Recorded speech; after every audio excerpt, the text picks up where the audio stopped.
Artemis.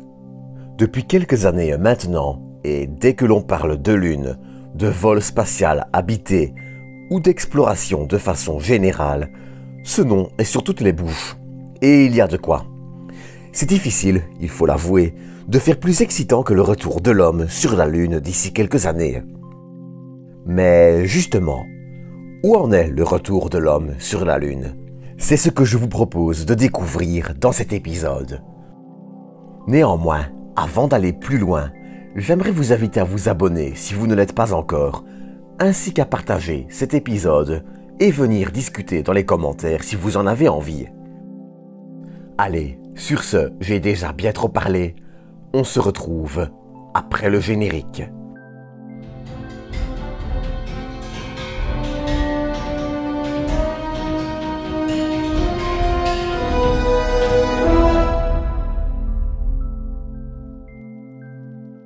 Pour commencer cet épisode, je vous propose d'attaquer avec l'un des éléments les plus importants, le HLS. Pour ceux qui n'auraient pas suivi l'affaire, la NASA a annoncé le 16 avril la sélection du Starship de SpaceX comme atterrisseur lunaire. Ce choix, fait pour des raisons financières notamment, peut paraître assez logique.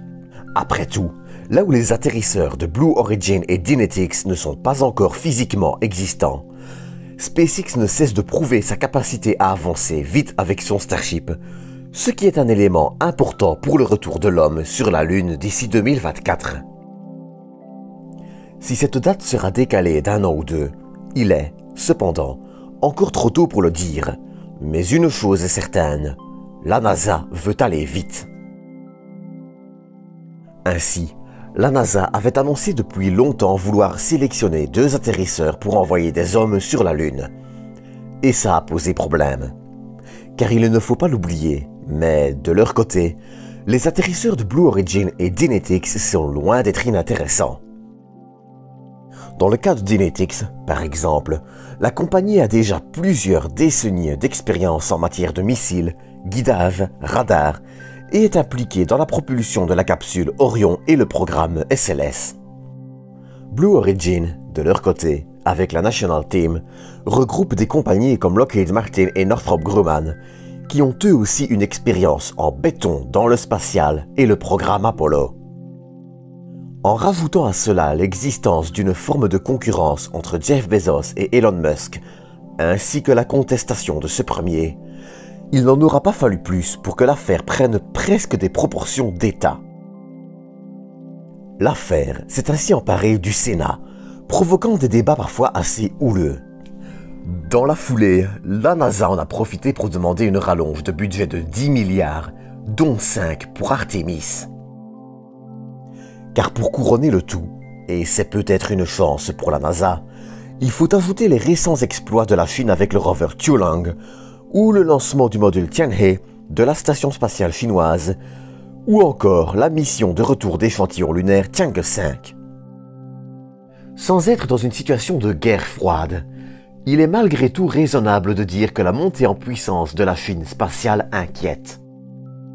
Je crois qu'il est également raisonnable de dire que les États-Unis vont chercher à garder leur place de puissance spatiale, et qu'entre les milliardaires qui jouent à celui qui a la plus grosse fusée et une crainte grandissante de la Chine, sans vouloir être trop optimiste, les conditions sont réunies pour que la NASA ait sa rallonge de budget et puisse sélectionner un second atterrisseur. Mais l'atterrisseur ne fait pas tout. Un autre élément important du programme Artemis, c'est la station lunaire orbitale LOPG. Et de son côté aussi, justement, les choses avancent. J'avais déjà parlé du début de la fabrication des premières pièces des modules HALO, le module habitable, et du PPE, pour Power and Propulsion Element. Ceux-ci ne sont cependant pas les seuls éléments à avancer. Le Canada, de son côté, avance progressivement sur la conception du Canadarm 3. Pour ceux qui ne connaîtraient pas encore les Canadarm, ce sont ces bras robotisés qui ont servi sur les navettes spatiales dans le cas de la première version, et la seconde est quant à elle le bras robotisé le plus important de l'ISS. De façon générale, ces bras sont extrêmement importants pour différentes opérations, comme le déplacement de pièces de la station, la manipulation de satellites avec la navette, et j'en passe. Le Canadarm3, lui, sera une version améliorée, mais similaire, de celui déjà installé sur l'ISS. D'ailleurs, tant que l'on est dans les pays, on notera que la Corée du Sud a, à son tour, rejoint le programme Artemis, même si son application précise n'est pas encore connue. Tant que j'y suis, dites-moi en commentaire si vous aimeriez un jour voir un épisode dédié au programme spatial sud-coréen. Pour terminer avec les mises à jour d'Artemis, je vous propose, maintenant, de se tourner vers le lanceur SLS qui lancera la capsule Orion et les astronautes des différentes missions. Le jeudi 18 mars, le premier étage du SLS effectuait une seconde mise à feu, après un essai avorté prématurément début janvier. Le premier étage allait ensuite prendre la route, par voie d'eau, et arriver au Kennedy Space Center le 27 avril. Celui-ci vient désormais de passer une autre étape importante. Ce vendredi 11 juin, le premier étage du SLS a en effet été placé à la verticale, en vue de son assemblage, qui devrait débuter rapidement. Celui-ci va maintenant rejoindre ses deux boosters auxquels il sera ensuite attaché, car c'est l'étage central qui est fixé au booster et non l'inverse, pour finalement, si tout va bien, recevoir son second étage et la capsule Orion, en vue d'un décollage fin 2021 pour Artemis 1. En parallèle de tout cela, il est aussi important de noter que le premier étage du SLS d'Artemis 2 est lui aussi en cours d'assemblage. Bien qu'il soit encore loin d'être complété, celui-ci est en bonne voie et devrait lancer un équipage de 4 astronautes en septembre 2023. Pour rappel, Artemis 1 est une mission sans équipage qui permettra de tester la capsule Orion à vide, et Artemis 2 est une mission habitée qui ira, elle aussi, autour de la Lune. Et enfin, Artemis 3 signera, elle, le retour de l'humain sur la Lune. Du côté de la capsule Orion, on notera d'ailleurs qu'Airbus a effectué récemment quelques essais de mouvement du moteur qui propulsera Artemis 2. Pour l'anecdote, ce moteur avait lui aussi déjà volé avec la navette spatiale Atlantis. Car on oublie souvent de le dire, mais en plus de ces 3 moteurs principaux, la navette spatiale utilisait aussi 2 autres moteurs, plus petits pour les manœuvres orbitales. Ainsi, en plus de réutiliser les RS-25 des navettes sur le SLS, qui ont cependant subi des améliorations, le programme Artemis réutilise aussi les OMS pour Space Shuttle Orbital Maneuvering System. Ce choix peut paraître un peu feignant, à première vue, je vous l'accorde. Mais il est en fait assez logique.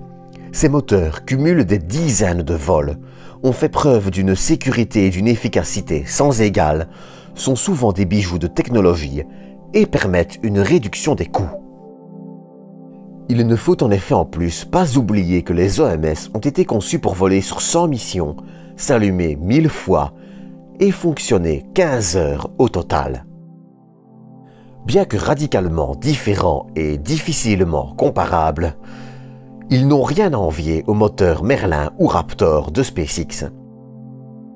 En résumé, et malgré un parcours un peu chaotique, le programme Artemis avance bien, très bien. Il est encore un peu tôt pour oser affirmer qu'aucun retard n'interviendra, mais on peut néanmoins raisonnablement penser que, si retard il y a, il se mesurera plus en mois qu'en années. Mais ça, seul l'avenir nous le dira. En attendant, c'est sur ceci que je vais clôturer cet épisode. Comme d'habitude, j'espère que vous l'aurez apprécié. Si c'est le cas, n'hésitez pas à le liker, commenter, partager et à vous abonner. Quant à moi, je vous donne rendez-vous dans quelques jours pour une nouvelle vidéo.